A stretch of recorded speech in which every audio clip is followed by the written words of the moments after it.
Hello, did not want to make this video. It was 11:55 p.m. I said, I'll just miss this day.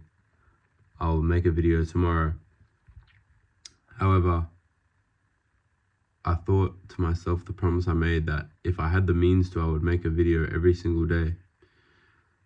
And I realized that consistency will beat all, no matter what. If I show up, I will eventually win. And that built into today's topic of conversation, which is consistency. The idea that talent is such an integral factor in becoming great at something is false. It's wrong. Talent is an excuse used by those who are too lazy to be consistent. You can become good or even great at anything through consistency. You only really need talent when you're in the top 0.001% of your respective field.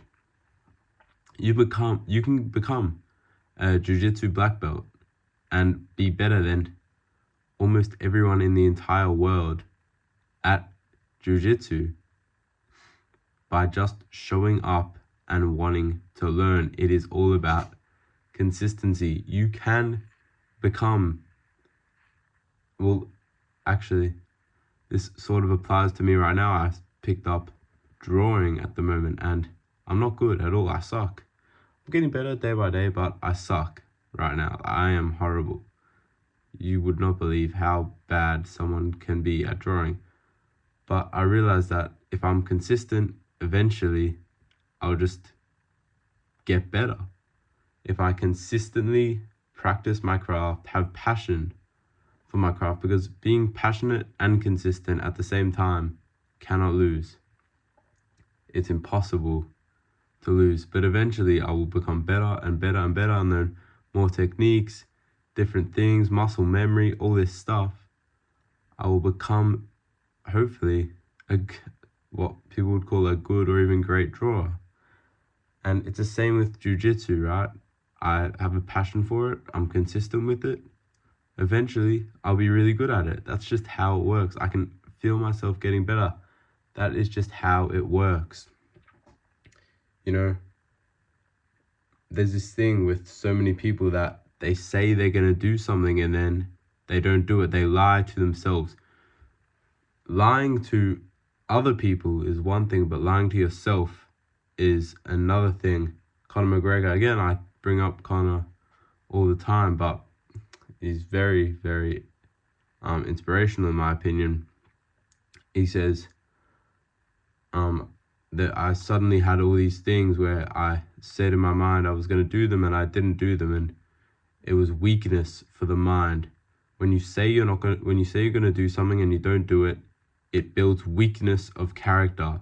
It stacks up. The lies stack up the same way the wins stack up and the days stack up. They stack up both ways. You can go negative days or you can go positive days. You just have to win most days. You just have to be consistent.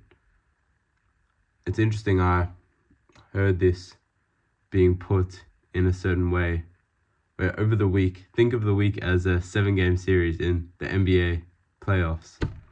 You just have to win 4 games. You just have to win 4 days. You need to look back on the week and say, did I win 4 days out of the 7?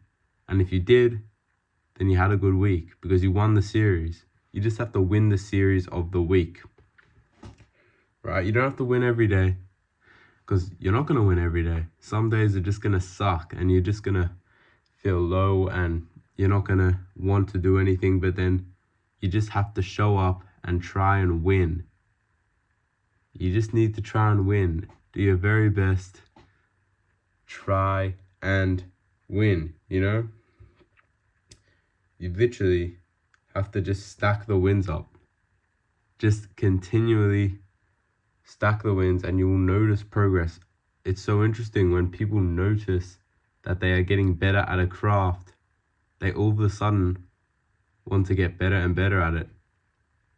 I also take kickboxing classes once a week, and I don't know if any of you do kickboxing, but your shins really hurt when you kick the bag and when you first start, because they're just not conditioned to do that. So I was disheartened, didn't want to do it. My shins were sore. I wasn't good at it, but I fought through it, and now I really like it. My shins have sort of adapted, and I can kick the bag hard. I can practice what I want, and I'm getting much better because I overcame that first hurdle, and now I'm more consistent because of it. You just need to overcome the first hurdle.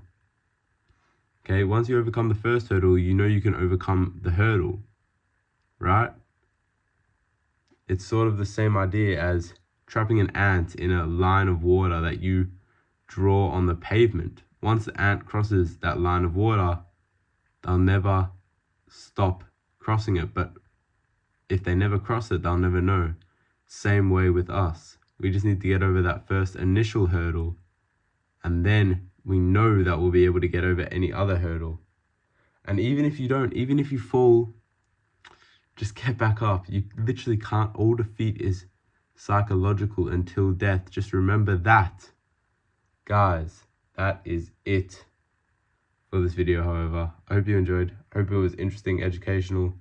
I can definitely feel myself getting better at articulating what I want to say with less pauses and speaking faster and just better, higher quality videos. So yeah, bye guys. Remember, be grateful.